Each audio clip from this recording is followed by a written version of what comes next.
Look at this. Look at this. People actually believe that there is a car floating around out in space. Well, I think it looks so ridiculous and impossible. And you can tell it's real because it looks so fake, honestly. Like, we'd have way better CGI if it was fake. This is live on the air, okay? I'm going to zoom in on the Earth in Photoshop. You see the Earth? Okay, I'm going to go to Image, Adjust, Levels, and I'm going to bring the levels up. Uh-oh. What is that? Why is there a square box around the Earth?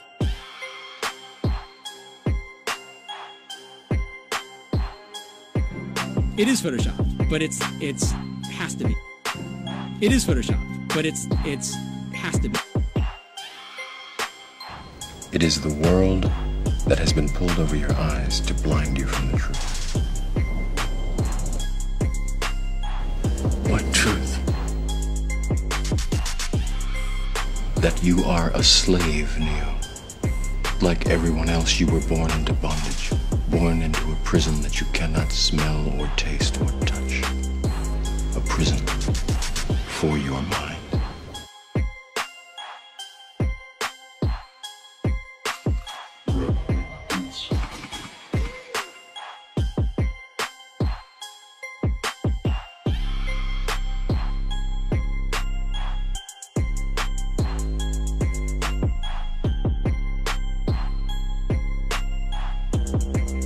So let's use this model of the Earth. And let's enlist the help of a friend, Taxi. You might know her. Next segment, I'm going to show you how NASA grabs objects in 3D space, rotates them around, manipulates them. They can do this with water, with cloth, anything. And the cool thing about it is we can take what they're doing, what they're seeing with their contact virtual reality augmented lenses and put that on a separate video layer live.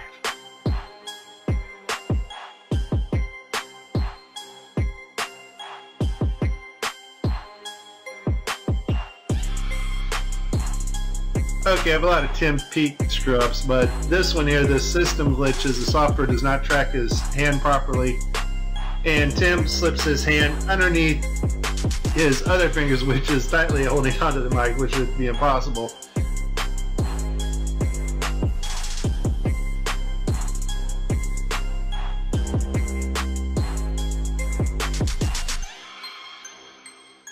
You can tell it's real because it looks so fake, honestly. Like, we'd have way better CGI if it was fake.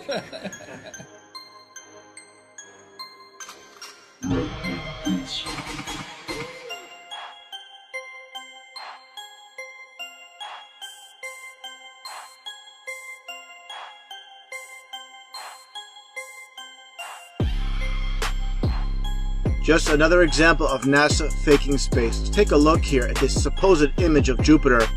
Nothing more than CGI fakery. The supposed auroras. Again, at NASA's official website, where it states Hubble captures vivid auroras in Jupiter's atmosphere. Here's the problem. The date of June 30th, 2016. Now take a look at this. Another so-called official image of Jupiter. This one's from back in 2014. You see the problem here? Now let's take a closer look at the supposed two images provided from NASA of Jupiter. All the clouds are in the same exact position. Here's a side-by-side. People can't see what's taking place here with NASA. Nothing more than fakery. I mean, give me a break. This is a complete insult. You have a brain in your head.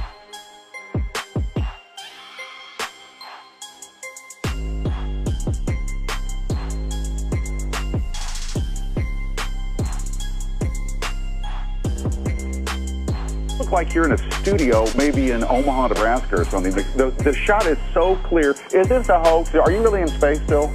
Do the hair? I don't know. We're going to have to do something for you.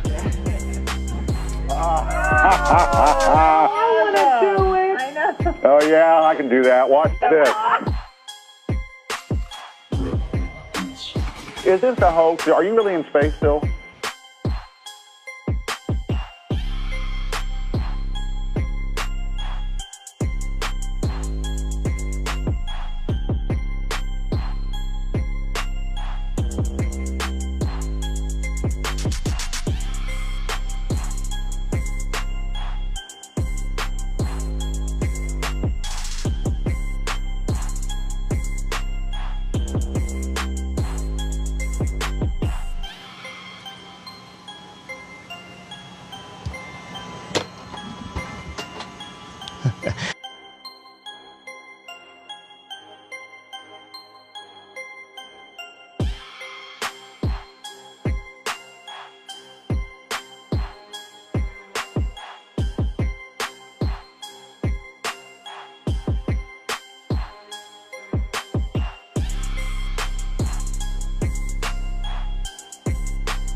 Is this a hoax? Are you really in space still? See the hair? See the hair? And they just start making stuff up. Yeah. Like that Neil Armstrong guy. Have you seen him on the talk shows? Neil Armstrong, you mean the first man to walk on the moon? Talk about a fish story. Yeah. Man, and they're buying it. Oh, yeah.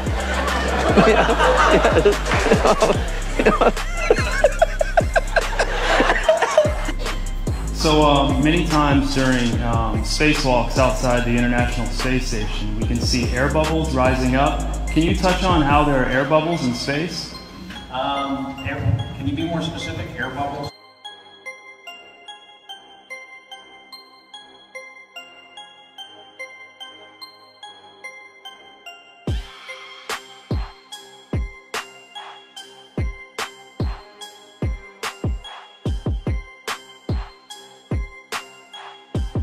So yeah, like a lot of times during the footage, the NASA footage, you can see bubbles coming up out of the helmets or kind of from underneath you.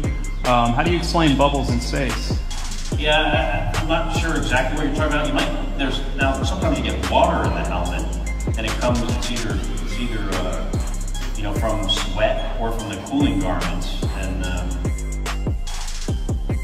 you know, that's generally what that is. I've never seen any kind of air bubble anywhere.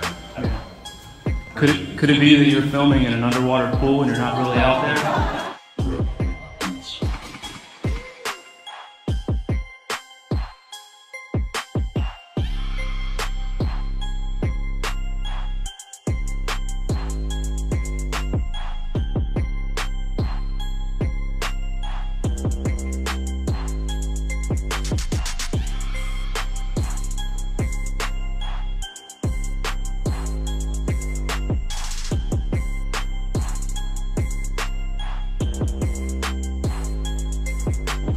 Let me tell you why you're here.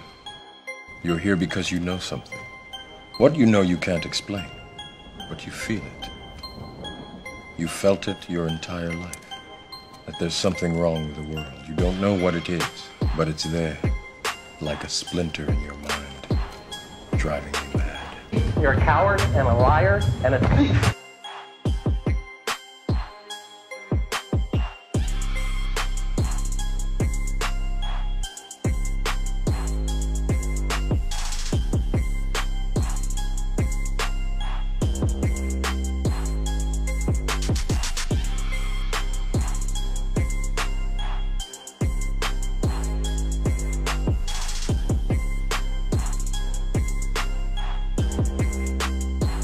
In 1986, the shuttle Challenger exploded about 74 seconds after takeoff, killing all 7 astronauts inside.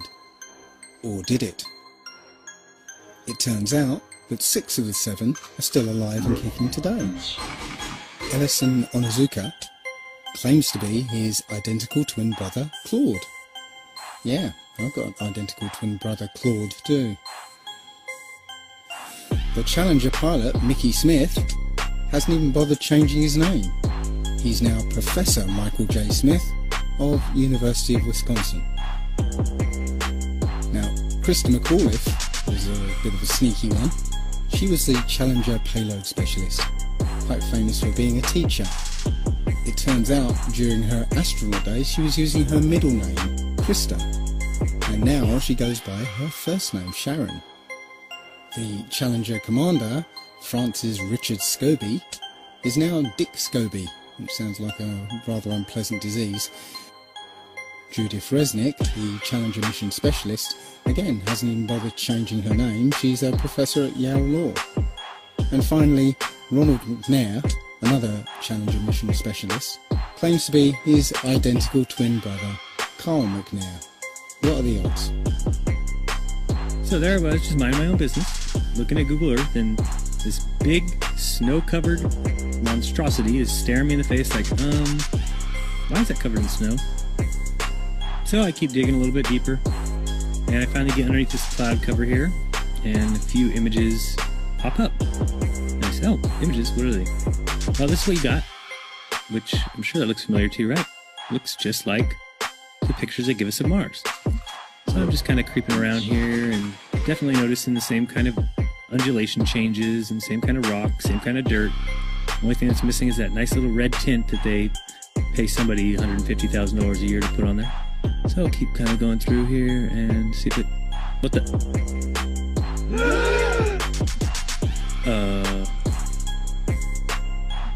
Yeah.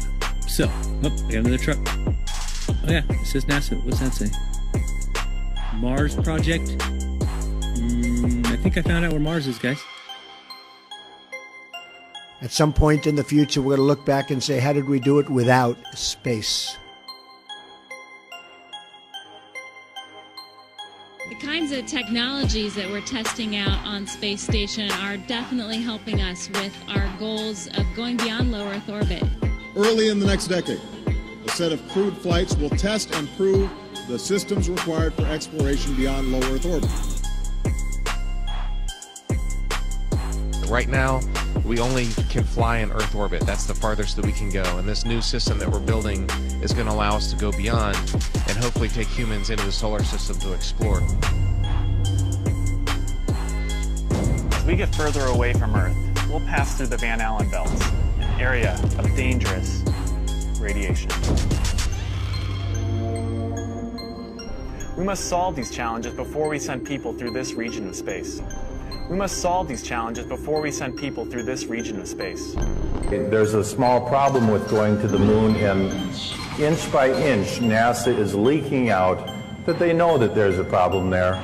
It's called the Van Allen belts, high radiation belts of charged particles around Earth, and we don't know how to get through them, they say.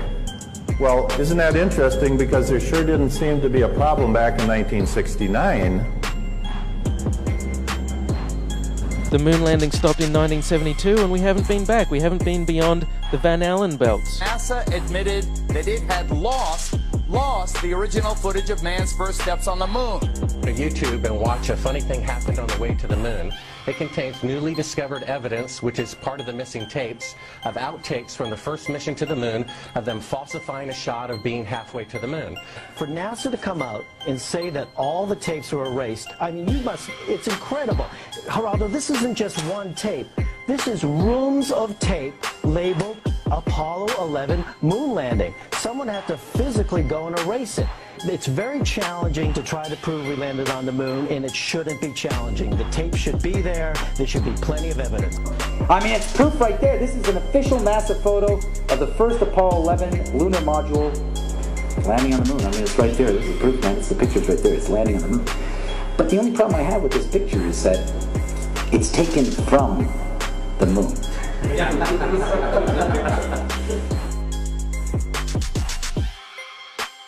People who believe they saw the landing on the moon because they heard it on the radio.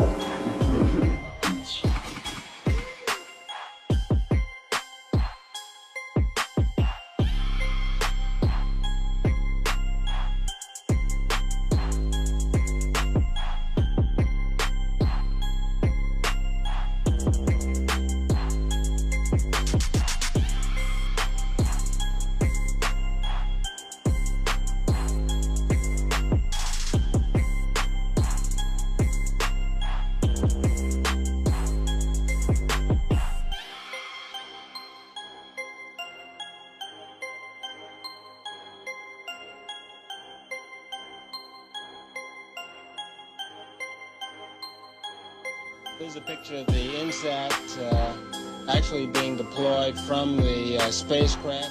Did you see it in the background? There was a guy in the background, man. I'm not kidding you. You can't deny that that's someone in the background. There's a guy moving in the background.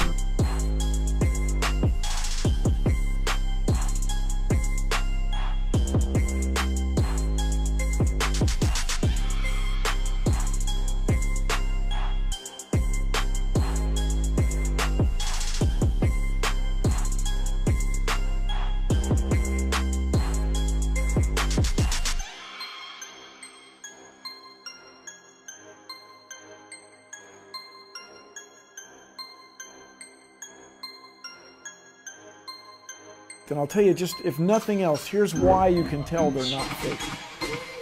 Just to create the paperwork That amount of paperwork would make faking it prohibitively expensive. No one could afford to generate that much documentation. All of that happened in a little town called York, Maine, across the United States from where we're talking to you right now. Across the United States from where we're talking to you right now. My research of the last year has led me to the conclusion that not even low Earth orbit is possible, that the International Space Station is a hoax, and all manned space travel is fake. First though, let's have a look at the International Space Station. I want to talk about some of the anomalies I see there.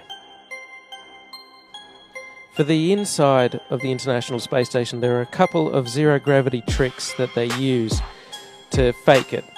The first is they have a complete mock-up of the International Space Station built on the inside of an airplane.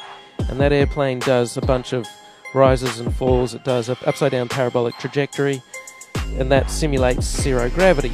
The other main way they simulate the zero gravity is with suspension in front of a blue screen. And they use that trick for extended periods of time, for longer than 45-second segments. But they can't move around as much. They can't do the acrobatic flips and rolls in the extended mode. So there's full motion mode where they can fully move around, and that's faked in a plane, and then there's suspended or extended mode where they're suspended by wires in front of a blue screen. They don't move around as much, but they can make the scene last for a longer period of time. The extended mode is much quieter than the full motion mode. In full motion mode, you can actually hear the sound of the jet engines, the engines of the airplane. In every single scene of full motion mode, in every segment of the International Space Station, you can hear this loud sound, the sound of the jet engines. You could argue that it's the air conditioning system. Not even an office air conditioner is that loud. And why is there a loud sound in every segment of the International Space Station?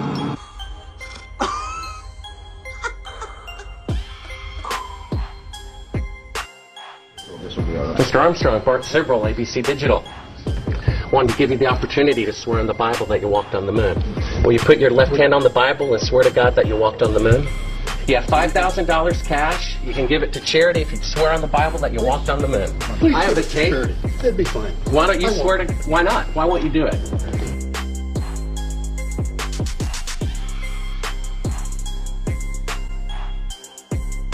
The Earth supposedly 23.4 degrees on its axis. And that leaves you, of course, the occultic number, again, 66.6 degrees off.